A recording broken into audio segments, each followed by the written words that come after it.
নমস্কার। শুরু করছি গৃহস্থের সাতকাহন। আজকের গল্প চৈত্র সেলের কেনাকাটা। সবিতা আর রুমি দুজনে মিলে আজ চৈত্র সেলের কেনাকাটা করতে গেছে। সাথে তাদের দুজনের মেয়ে পূজা আর টুম্পাও গেছে। সবিতা আর রুমি হচ্ছে ননদ বৌদি। পূজা আর টুম্পার খুব মজা। আজ তাদের নতুন জামা কেনা হবে, যেটা তারা পয়লা বৈশাখের দিন পরে নতুন খাতা করতে যাবে। ওদের বাড়ি থেকে কিছুটা দূরে একটা মাঠের মধ্যে সেল বসে। সেখানে কম দামের সব রকমের জামা, শাড়ি, জুতো, বিছানার চাদর আরও কত কি পাওয়া যায়। সেলের মধ্যে আসতেই তাদের কানে ভেসে আসছে 100 টাকা সুন্দর শাড়ি, 80 টাকায় বেডশিট, যা নেবেন 70 টাকা, যা নেবেন 70 টাকা। 70 টাকা দাম শুনে রুমি আর সবিতা সেই দোকানের কাছে গিয়ে দেখে ওখানে ছোটদের সুন্দর সুন্দর হাতা কাটা ফ্রক বিক্রি হচ্ছে।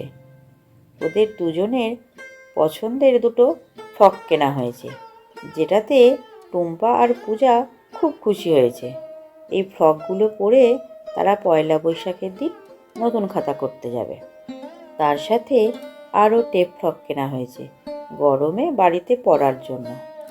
তারপর 80 টাকা করে বিছানার চাদর কিনেছে। আবার নাকি একটা কিনলে একটা ফ্রি। ওরা তো সোনায় সোহাগা, একটা চাদর কিনতে এসে দুটো চাদর পেয়ে গেল। তারপর সুতির ছাপা শাড়ি কিনলো দুজনে, বেশ অনেকগুলো করে, সারা বছর ঘরে পরার জন্য।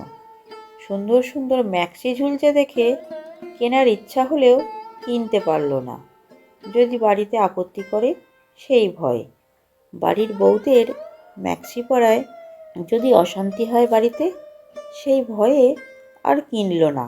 তারপর জুতোর দোকানে এসে দাঁড়াতেই পূজা বলে ওঠে, মা, সেল থেকে আমি জুতো কিনবো না। গত বছর ছেলের জুতো পরে নতুন খাতা করতে গিয়ে আমার জুতো ছিঁড়ে গিয়েছিল। আমি খালি পায়ে বাড়ি এসেছিলাম। আমি আর ছেলের জুতো কিনবো না। তুমি আমাকে দোকান থেকে কিনে দেবে।